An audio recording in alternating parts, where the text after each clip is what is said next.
UP में मुख्यमंत्री योगी आदित्यनाथ का भागीरथ प्रयास सफल हो रहा है। सीएम योगी के फैसलों से तराई जिले श्रावस्ती के आखिरी गांव तक विकास की तस्वीर दिखने लगी है। वहीं थारू जनजाति को तरक्की की मुख्य धारा से जोड़ा गया है, जो उनकी जिंदगी को संवार रहा है। यूपी के मुख्यमंत्री योगी आदित्यनाथ सूबे के हर कोने तक तरक्की और सुविधाओं की चादर बिछाने की कोशिशों में जुटे हैं और जब मकसद नेक हो तो सफलता मिलनी तय है। कुछ ऐसे ही सफलता और तरक्की की तस्वीर अब थारू जनजाति बाहुल्य श्रावस्ती के गांव में दिखने लगी है। नमामि गंगे और ग्रामीण जलापूर्ति विभाग की हर घर जल योजना से थारू जनजाति की किस्मत बदल रही है। जल जीवन मिशन के तहत हर घर जल योजना से समुदाय के लोगों को स्वच्छ जल की आपूर्ति सुनिश्चित हो रही है। श्रावस्ती की ग्राम पंचायत बचकोही के बनकटी गांव में थारू जनजाति के 765 निवासी हैं, जहां कुल 116 हाउस होल्ड हैं। हर घर जल योजना के तहत इनके घर स्वच्छ जल पहुंचाने की सीएम योगी की मुहिम रंग लाई है। योगी सरकार के प्रयासों से बनकटी गांव की थारू महिलाएं और बेटियां तरक्की की इबारत लिख रही हैं। FT के प्रशिक्षण कार्यक्रम से जुड़ी महिलाएं अब दूसरों को जागरूक करने में जुटी हैं। जल जीवन मिशन से जुड़ी थारू महिलाएं इलाके में जल परीक्षण कर पानी की जांच कर रही हैं, जिससे आर्सेनिक और आयरन की अधिक मात्रा से जूझ रहे श्रावस्ती में दूषित जल की समस्या का निदान हुआ है। सीएम योगी ने यूपी में दुग्ध क्रांति लाने का मास्टर प्लान तैयार कर लिया है और इसको अमल में लाने के लिए विभागीय अफसरों के साथ बैठक की। उत्तर प्रदेश दुग्ध उत्पादन में अग्रणी राज्य है और अब इसे विस्तार देने की कवायद शुरू हो गई है। मुख्यमंत्री ने कल लखनऊ में विभागीय अफसरों के साथ दुग्ध उत्पादन, संग्रह और योजनाओं की समीक्षा की। सीएम ने सभी जिलों में दुग्ध समितियों के गठन और इसमें महिलाओं की सहभागिता बढ़ाने के निर्देश दिए हैं।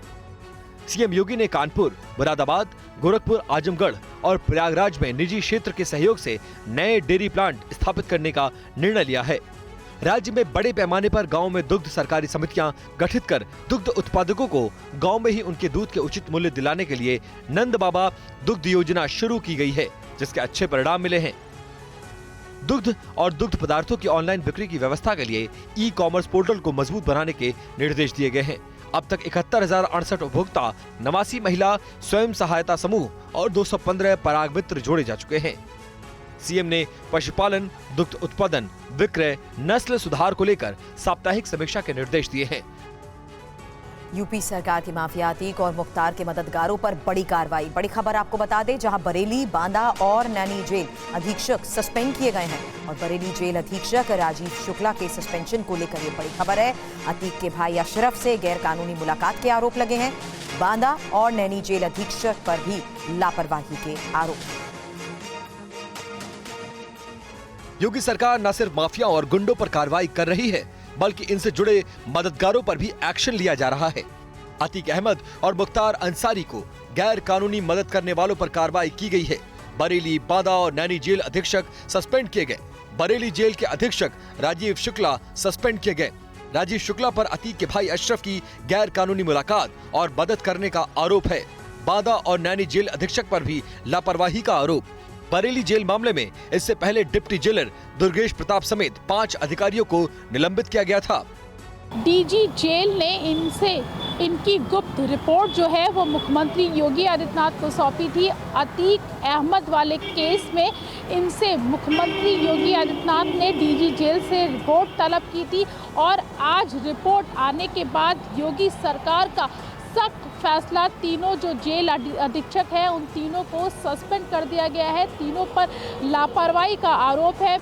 और सीएम योगी आदित्यनाथ ने सूबे की शिक्षा को बेहतर बनाने के लिए बड़ा फैसला लिया है। आज एक बैठक में तय हुआ कि अब एक ही आयोग से बेसिक, माध्यमिक, उच्च और प्राविधिक कॉलेजों में शिक्षकों का चयन होगा।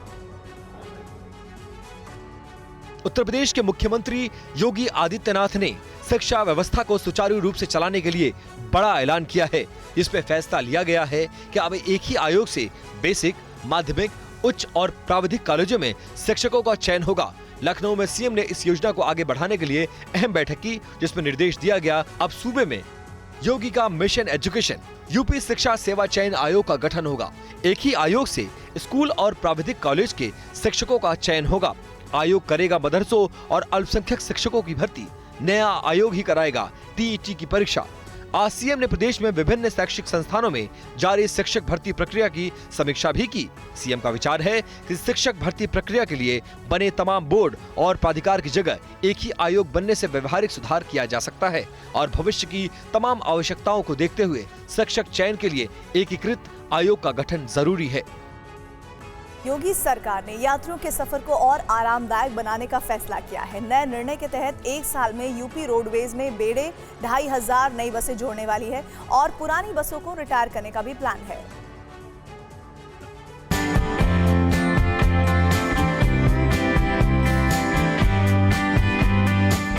यूपी रोडवेज की फ्लीट में जल्द ही 2500 नई बसें जुड़ने वाली हैं, जिससे यात्रियों का सफर और आरामदायक हो सकेगा।